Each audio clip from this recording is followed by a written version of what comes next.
Keangkeran Jembatan Kembang Baru Pesantunan Brebes sangat terkenal angker sampai-sampai banyak paranormal dari segala penjuru arah yang sangat penasaran dan ingin sekali membuka tabir kegoiban jembatan tersebut.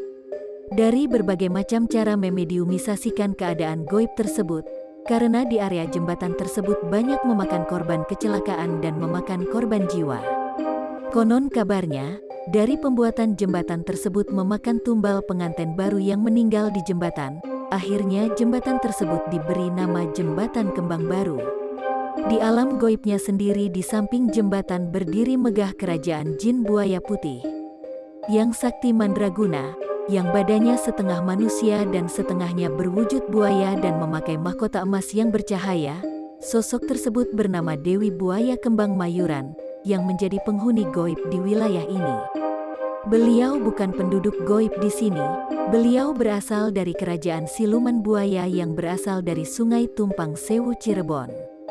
Yang lari ke Brebes karena sakit hati dengan calon suaminya yang menikah dengan buaya wanita lainnya, dan akhirnya beliau lari dari kerajaannya ke arah timur untuk mengasingkan diri di sungai kecil ini.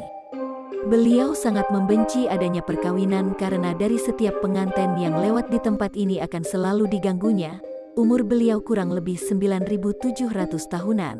Jika beliau meminum darah pengantin maka kesaktian beliau semakin bertambah. Beliau di kerajaannya hanya seorang diri dan tidak mau ditemani siapapun. Sebenarnya beliau berhati baik sekali, hanya saja semenjak disakiti pacarnya, sifatnya menjadi kejam dan beringas. Ada juga sosok siluman naga sambrang berwarna kuning kecoklatan penghuni di bawah jembatan, bernama Mbah Naga Gembol Sambrangan. Jin Gandarwo Sakti Mandraguna yang bermata merah dan berbadan berbulu hitam dan bertanduk serta mempunyai lidah yang sangat panjang bernama Mbah Kolo Blandong. Ada juga sosok wanita cantik berambut panjang menjuntai sampai ke kaki dan berbaju putih melayang seperti kapas tapi berbau busuk dan amis, dari jin kuntilanak bernama Mbok Nyai Darmisah.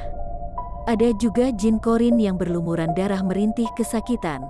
Kurang lebih ada 75-an, di alam siluman buaya tersebut banyak tawanan dari bangsa manusia yang semuanya pengantin baru. Ada kecelakaan campur tangan dari bangsa jin, ada juga sudah takdir dari Allah Sang Maha Pencipta alam semesta. Yang terpenting selalu berhati-hati dan tidak melupakan Allah dalam setiap aktivitas perjalanan bagi manusia.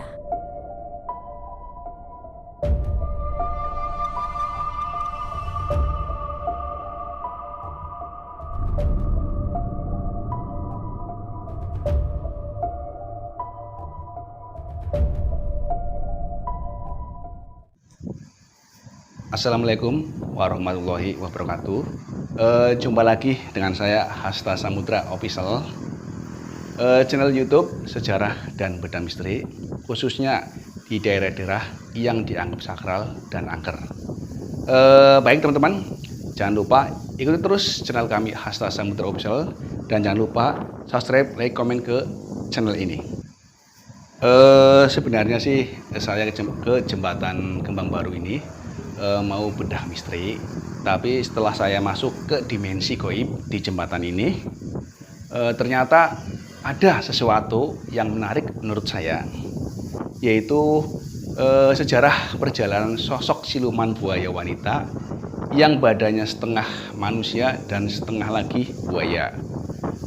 Sebenarnya sosok buaya ini bukan berasal dari Brebes, tapi berasal dari kerajaan siluman buaya dari Sungai Tumpang Sewu Cirebon yang melarikan diri ke Brebes karena sakit hati calon suaminya kawin dengan buaya wanita yang lain. Kali ini kita akan membedah sejarah dan angkernya Jembatan Kembang Baru. Nah teman-teman, jembatannya ya.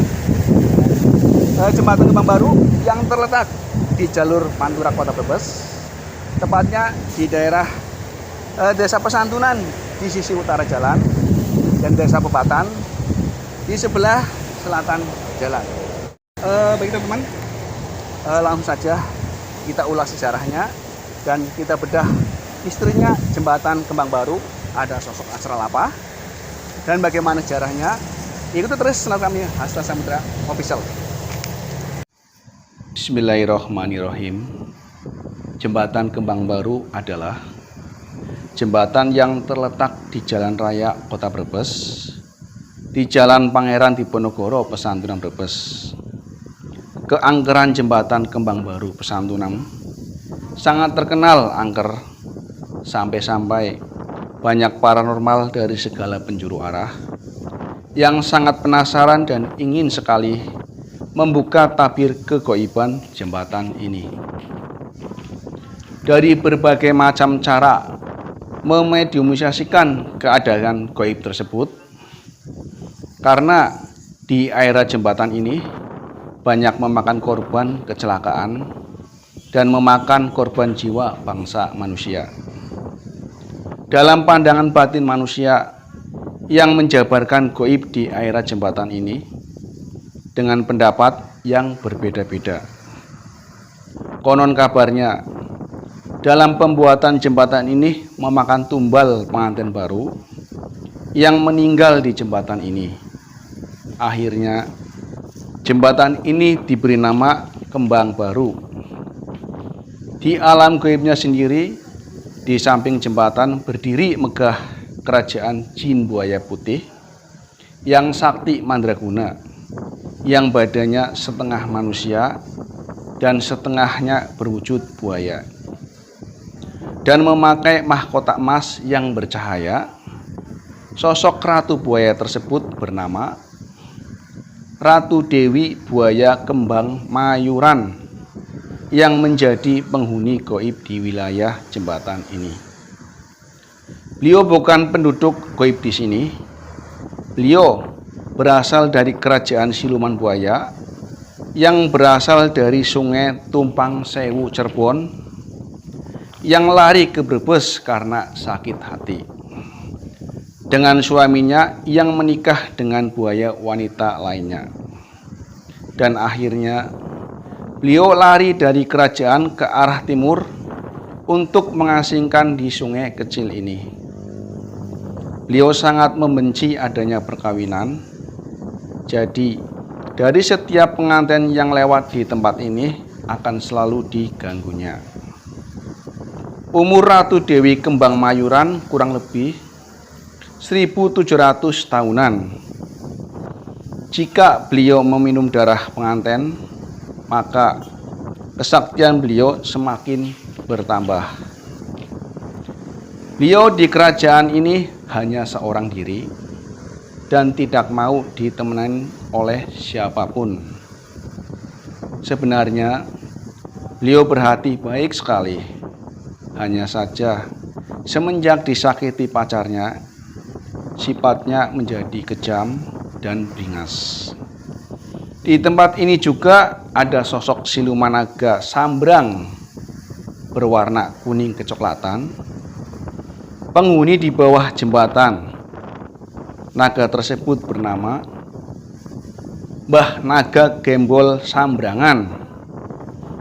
Ada juga sosok jin Gandarwo Sakti Mandraguna yang bernama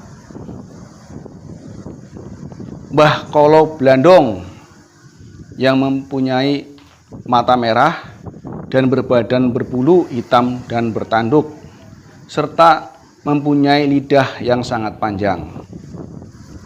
Ada juga sosok wanita cantik berambut panjang menjuntai sampai ke kaki dan berbaju putih melayang seperti kapas, tapi berbau busuk dan amis. Wanita ini jenis kuntilanak yang bernama Mbok Nyai Darmisah. Ada juga jin-jin korin yang berlumuran darah, merintih kesakitan. Ada jumlahnya 75-an. Di alam siluman buaya tersebut banyak tawanan dari bangsa manusia yang semuanya pengantin baru. Terutama dulu pengantin baru yang menjadi tumbal jembatan dan korban kecelakaan. Memang semua kehidupan baik alam gaib dan alam yang nyata, tata krama dan sopan santunlah yang menjadi penyelamat, karena baik di alam astral dan alamnya sama kehidupannya. yang membedakan antara yang terlihat dan yang tidak terlihat dari pandangan manusia.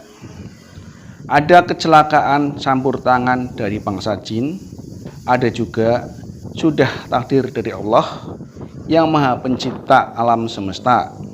Yang penting selalu berhati-hati dan tidak melupakan Allah dalam setiap melaksanakan aktivitas perjalanan bagi manusia. Ya teman-teman, tadi saya sudah ceritakan sejarah beliau dan semua makhluk astral yang ada di jembatan ini. Ini ya teman-teman, inilah sosok makhluk astral yang ada di jembatan ini, ya. Yang ini buaya, ya, yang separuh manusia dan separuh buaya. Juga ada naga yang sangat besar, naga sambrang. Juga ada gandarwo, ya, yang bertanduk juga bermata merah dan lidahnya panjang. Juga ada sosok manusia wanita ya teman-teman, yang terbang seperti kapas.